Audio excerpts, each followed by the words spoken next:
Hola a todos y bienvenidos a nuestro canal. Antes de comenzar, te pido que me ayudes con un like y suscríbete. Disfruta la historia de hoy. El apagón, crónica de un corazón en llamas. El día que la luz se fue, y con ella, mi amor. El día del apagón no solo sumió a la ciudad en una oscuridad asfixiante, sino que también apagó para siempre la última chispa de amor que, contra toda lógica, aún guardaba por Javi. Fue como si el universo, cansado de mi ceguera voluntaria, hubiera decidido cortar la corriente de mi paciencia de un solo golpe. Las señales que elegí ignorar. Desde el principio, nuestra relación estuvo marcada por pequeñas traiciones cotidianas, esas que duelen más porque no son suficientes para justificar una ruptura, pero que lentamente van carcomiendo el alma. Javi era el arquetipo del egoísmo domesticado, el hombre que guardaba el último trozo de pizza sin preguntar, que se servía primero y mejor, que dejaba los platos sucios junto al fregadero como si la magia de los elfos domésticos fuera real. Pero yo, necia y enamorada, me aferré a esos raros destellos de ternura que solo aparecían cuando él quería algo, una sonrisa cómplice después de olvidar nuestro aniversario, un abrazo fugaz cuando necesitaba consuelo por un mal día en el trabajo. Era como vivir con un fantasma que solo se materializaba cuando le convenía. La atracción que nació de las ruinas. ¿Por qué me quedé? Quizás porque en el fondo, su desapego me resultaba familiar. O tal vez porque, en los primeros meses, su actitud despreocupada me hizo creer que era libre, que no me asfixiaría con demandas de atención como otros antes que él. Pero la libertad se convirtió en abandono, y el desapego, en indiferencia. Había algo hipnótico en su sonrisa torcida, en su manera de reírse de todo como si la vida fuera una broma pesada que solo él entendía. Me sedujo con su aparente falta de miedo, sin darme cuenta de que no era valentía lo que lo movía, sino simple comodidad. Javi no temía perder porque, en el fondo, nunca se había comprometido con nada. La convivencia que lo confirmó todo.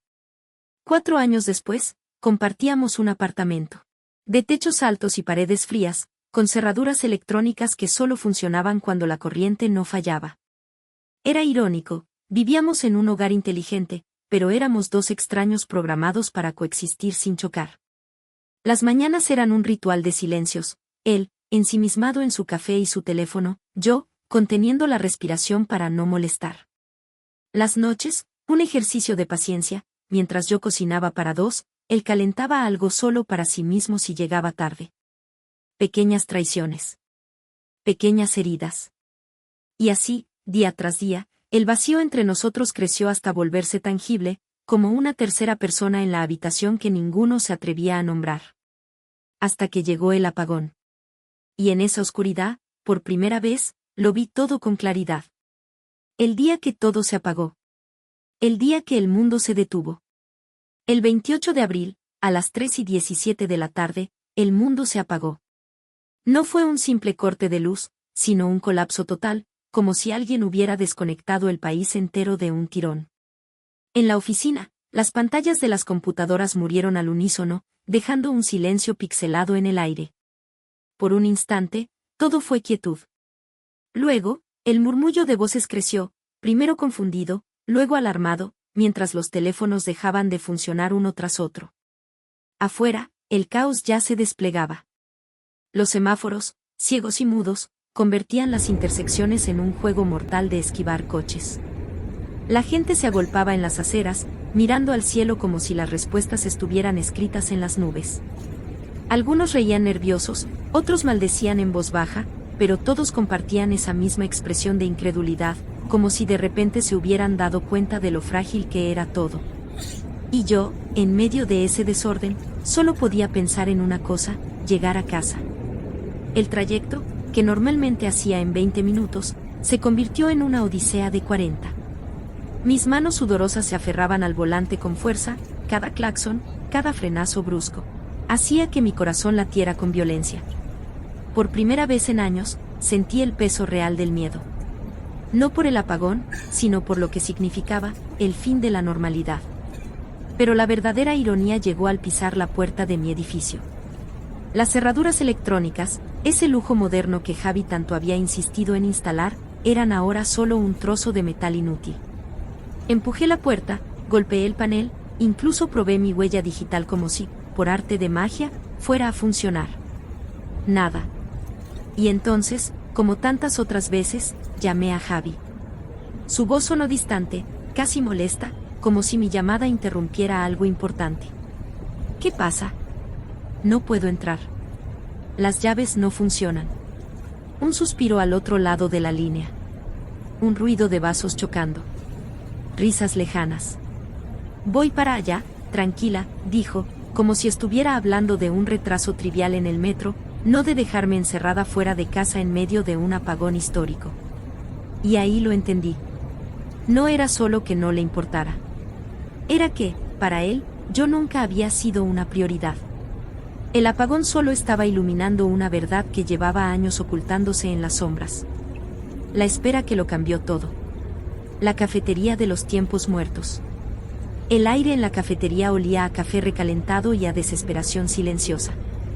Me senté en la mesa del rincón, esa que siempre elegía cuando necesitaba fingir que estaba bien, con la espalda pegada a la pared y la mirada clavada en la puerta. El reloj detrás del mostrador marcaba las 5:48 de la tarde. 12 minutos. 12 malditos minutos para que mi cuerpo empezara a recordarme, con punzadas sordas detrás de los ojos, que la pastilla blanca que llevaba años tomando a las 6 en punto no negociaba con el caos del mundo. Las agujas avanzaron. 6 en punto. Nada. 6:30. Silencio. 7. La ansiedad ya no era un monstruo bajo la cama, sino una garra alrededor de mi garganta. Cada intento de llamada era un nuevo fracaso. A veces, el tono ni siquiera sonaba. Hacía que mi corazón latiera con violencia. Por primera vez en años, sentí el peso real del miedo. No por el apagón, sino por lo que significaba el fin de la normalidad. Pero la verdadera ironía llegó al pisar la puerta de mi edificio. Las cerraduras electrónicas, ese lujo moderno que Javi tanto había insistido en instalar, eran ahora solo un trozo de metal inútil. Empujé la puerta, golpeé el panel, incluso probé mi huella digital como si, por arte de magia, fuera a funcionar. Nada. Y entonces, como tantas otras veces, llamé a Javi. Su voz sonó distante, casi molesta, como si mi llamada interrumpiera algo importante. ¿Qué pasa? No puedo entrar. Las llaves no funcionan. Un suspiro al otro lado de la línea. Un ruido de vasos chocando. Risas lejanas. Voy para allá, tranquila, dijo, como si estuviera hablando de un retraso trivial en el metro, no de dejarme encerrada fuera de casa en medio de un apagón histórico. Y ahí lo entendí. No era solo que no le importara. Era que, para él, yo nunca había sido una prioridad. El apagón solo estaba iluminando una verdad que llevaba años ocultándose en las sombras. La espera que lo cambió todo. La cafetería de los tiempos muertos. El aire en la cafetería olía a café recalentado y a desesperación silenciosa. Me senté en la mesa del rincón, esa que siempre elegía cuando necesitaba fingir que estaba bien, con la espalda pegada a la pared y la mirada clavada en la puerta. El reloj detrás del mostrador marcaba las 5:48 de la tarde. 12 minutos. 12 malditos minutos para que mi cuerpo empezara a recordarme, con punzadas sordas detrás de los ojos, que la pastilla blanca que llevaba años tomando a las 6 en punto no negociaba con el caos del mundo. Las agujas avanzaron. 6 en punto. Nada. 6:30. Silencio. 7. La ansiedad ya no era un monstruo bajo la cama, sino una garra alrededor de mi garganta. Cada intento de llamada era un nuevo fracaso. A veces, el tono ni siquiera sonaba. El camarero se acercó con una jarra de agua gratis. No hizo preguntas. Supongo que en lugares como ese están acostumbrados a reconocer a las personas que están aprendiendo, en tiempo real, cuánto valen para alguien. Y la respuesta, en mi caso, cabía en un vaso de cerveza olvidado en algún bar de la ciudad. El encuentro que encendió mi oscuridad. El destino llegó con pasos de trueno. El aire en la cafetería se había vuelto espeso, cargado de humo y decepción, cuando de pronto la puerta se abrió con un crujido que hizo volver mi mirada. Allí estaba él. Un hombre que parecía salido de una novela maldita, alto, con el pelo despeinado por el viento de la ciudad, y una mirada que atravesó la penumbra del local como un rayo. Su chaqueta de cuero oscuro crujió cuando se acomodó al caminar entre las mesas. ¿Puedo sentarme aquí? No queda otro lugar, dijo con una voz grave que hizo vibrar el vaso frente a mí. Sus palabras no sonaban a excusa, sino a declaración, como si supiera que ese asiento le pertenecía desde siempre. Primer contacto, el terremoto. Asentí, sintiendo como mi pulso se aceleraba cuando su cuerpo ocupó el espacio frente a mí. Se llamaba Daniel. No lo dijo de inmediato, primero pidió un whisky solo, sin hielo, con esa seguridad de quien está acostumbrado a ser obedecido. Cuando nuestros ojos se encontraron, sentí ese clic que solo ocurre cuando reconoces a un alma gemela en el lugar y momento menos pensado. Hablamos de Cortázar y sus cronopios, de ese café en Lisboa donde la dueña leía el futuro en los pozos, de lo absurdo que era seguir reglas en un mundo que se desmoronaba. Cada palabra suya era una revelación, cada gesto una confesión. Donde Javi usaba frases cortantes, Daniel esculpía diálogos que resonaban en mi pecho horas después. El primer trago, la caída.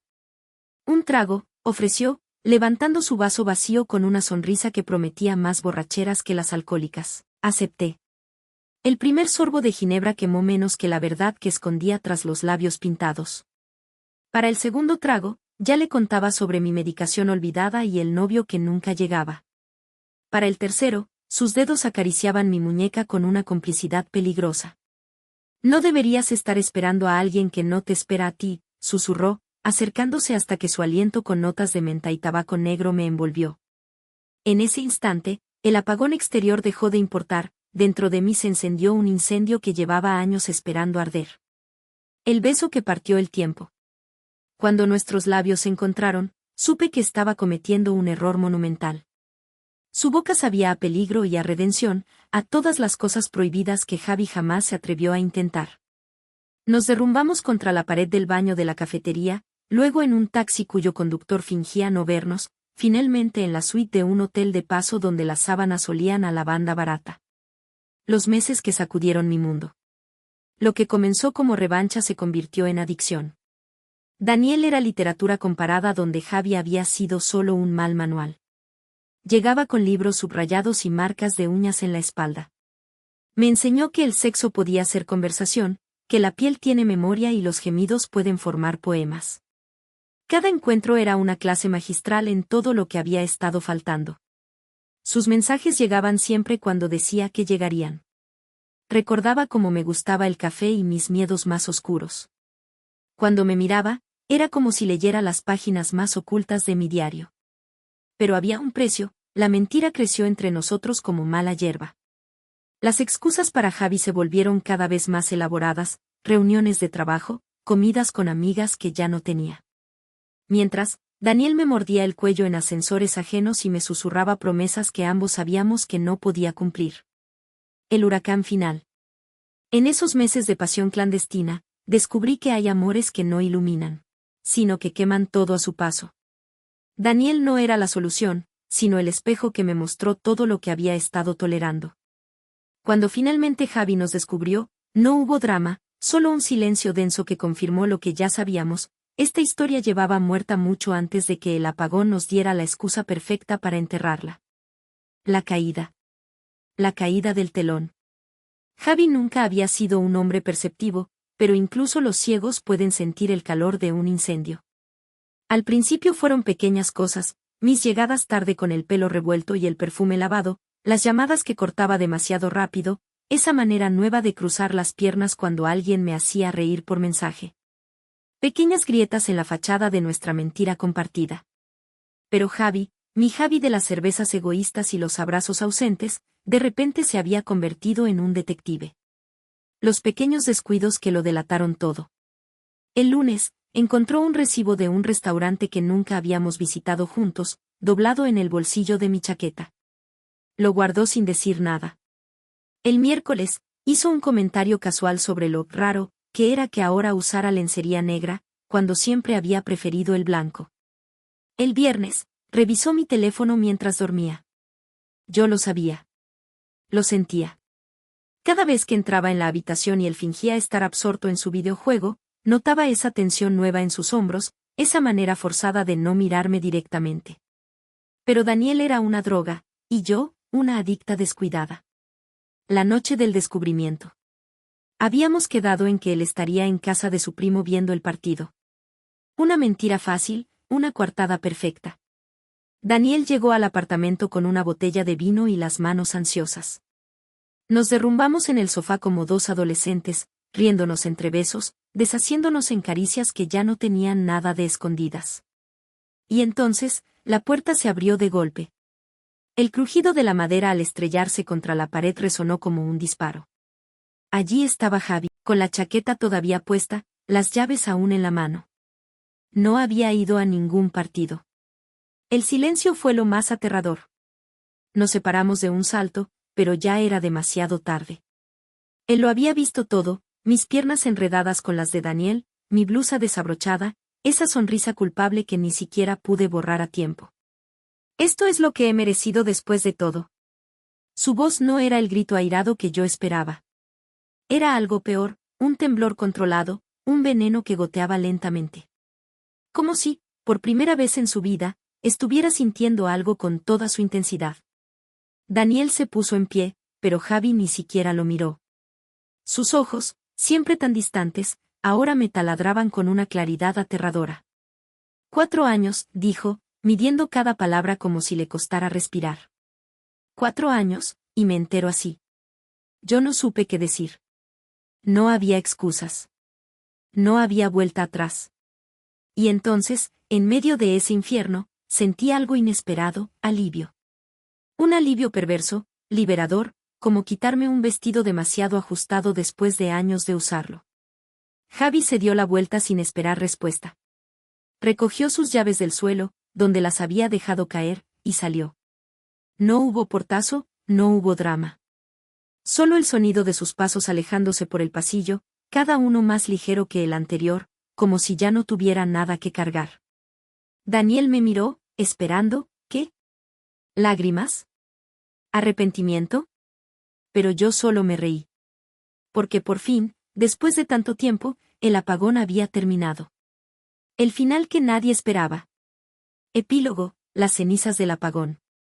Javi se marchó esa misma noche, dejando atrás no solo 4 años de mediocridad emocional, sino también las migajas de lo que alguna vez creímos que era amor. No hubo discusión final, ni reparto de pertenencias, ni siquiera un mensaje de despedida. Simplemente desapareció, como si nuestra relación hubiera sido tan frágil que bastó un soplo de verdad para borrarla del mapa.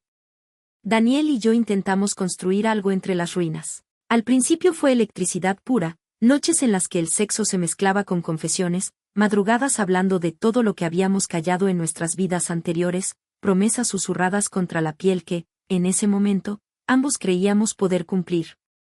Pero el fuego que nos unió era salvaje, incontrolable, y como todo incendio, terminó por consumir el oxígeno que lo alimentaba. Él quería libertad, aventuras, noches sin explicaciones. Yo necesitaba calma después de la tormenta, un puerto donde atracar. Nos volvimos tóxicos sin darnos cuenta. Las mismas manos que me habían acariciado con devoción comenzaron a cerrarse en puños de frustración. Las palabras que antes eran dulces se tornaron ácidas. Y entonces, un día, sin drama ni grandes declaraciones, lo dejamos estar. La verdad entre las ruinas. En medio de aquel apagón que lo empezó todo, descubrí algo más valioso que el amor, la verdad.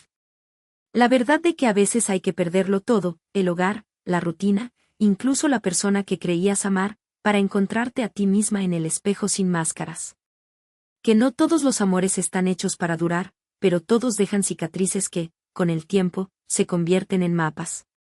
Daniel me enseñó a desear. Javi me enseñó a soltar. Pero yo fui quien aprendió, al final, que lo único real era la mujer que emergió de las cenizas, más fuerte, más fría, y por primera vez en años, completamente dueña de sí misma. Así que no, quizás ese algo que encontré no fuera amor. Era libertad. Y esa, al final, resultó ser la única luz que valía la pena encender.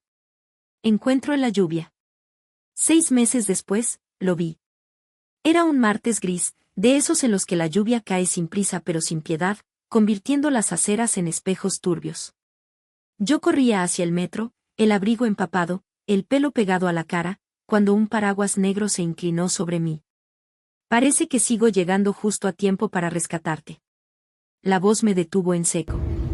Era Javi, pero no el Javi que recordaba. Este llevaba el pelo más corto, una leve sombra de cansancio bajo los ojos, y una sonrisa que ya no era la de alguien que espera poco de la vida. Nos miramos bajo la llovizna, el paraguas como un frágil techo entre nosotros. No sabía que vivías por esta zona, mentí. Sabía perfectamente que su nuevo trabajo estaba a 3 calles de mi oficina. Y yo no sabía que seguía saliendo sin paraguas, respondió, con un destello de su antigua ironía, pero sin veneno. El silencio que siguió no fue incómodo, sino curioso, como si ambos midiéramos las cicatrices del otro sin atrevernos a tocarlas. ¿Quieres un café?, preguntó al final, señalando el pequeño local donde solíamos desayunar los domingos. Y entonces lo supe, no había rencor en su mirada, ni demanda, ni ese viejo resentimiento que suele quedarse pegajoso como el alquitrán. Solo una paz extraña, casi contagiosa. Solo si prometes no desaparecer cuando deje de llover, bromeé, sintiendo por primera vez que podíamos reírnos del pasado sin que doliera. Y así, bajo la lluvia de una ciudad que ya no nos pertenecía, compartimos media hora de café y conversación fácil. Él habló de su nuevo proyecto de fotografía. Yo de mis clases de cerámica. Ninguno mencionó a Daniel. Ninguno preguntó por aquellos días oscuros. Fue como si, al fin, hubiéramos encontrado la única versión de nosotros que valía la pena recordar. 2 extraños que alguna vez se quisieron mal, pero que ahora podían despedirse sin que el mundo se desmoronara. Cuando nos levantamos, el cielo había dejado de llorar. Cuídate, dijo, y esta vez, supe que lo decía en serio. Tú también, respondí. Y al separarnos, cada uno por su camino, entendí la última lección que me quedaba por aprender. Algunas personas no están en tu vida para quedarse, sino para enseñarte cómo dejar ir. El perdón que nunca llegó. El tiempo pasó, como suele hacerlo, indiferente a nuestros dramas. La ciudad siguió girando, las estaciones cambiaron. Este llevaba el pelo más corto, una leve sombra de cansancio bajo los ojos, y una sonrisa que ya no era la de alguien que espera poco de la vida. Nos miramos bajo la llovizna, el paraguas como un frágil techo entre nosotros. No sabía que vivías por esta zona, mentí. Sabía perfectamente que su nuevo trabajo estaba a 3 calles de mi oficina. Y yo no sabía que seguía saliendo sin paraguas, respondió, con un destello de su antigua ironía, pero sin veneno. El silencio que siguió no fue incómodo, sino curioso, como si ambos midiéramos las cicatrices del otro sin atrevernos a tocarlas. ¿Quieres un café?, preguntó al final, señalando el pequeño local donde solíamos desayunar los domingos. Y entonces lo supe, no había rencor en su mirada, ni demanda, ni ese viejo resentimiento que suele quedarse pegajoso como el alquitrán. Solo una paz extraña, casi contagiosa. Solo si prometes no desaparecer cuando deje de llover, bromeé, sintiendo por primera vez que podíamos reírnos del pasado sin que doliera. Y así, bajo la lluvia de una ciudad que ya no nos pertenecía, compartimos media hora de café y conversación fácil. Él habló de su nuevo proyecto de fotografía. Yo de mis clases de cerámica. Ninguno mencionó a Daniel. Ninguno preguntó por aquellos días oscuros. Fue como si, al fin, hubiéramos encontrado la única versión de nosotros que valía la pena recordar. 2 extraños que alguna vez se quisieron mal, pero que ahora podían despedirse sin que el mundo se desmoronara.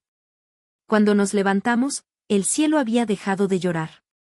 Cuídate, dijo, y esta vez, supe que lo decía en serio. Tú también, respondí. Y al separarnos, cada uno por su camino, entendí la última lección que me quedaba por aprender. Algunas personas no están en tu vida para quedarse, sino para enseñarte cómo dejar ir. El perdón que nunca llegó. El tiempo pasó, como suele hacerlo, indiferente a nuestros dramas. La ciudad siguió girando, las estaciones cambiaron.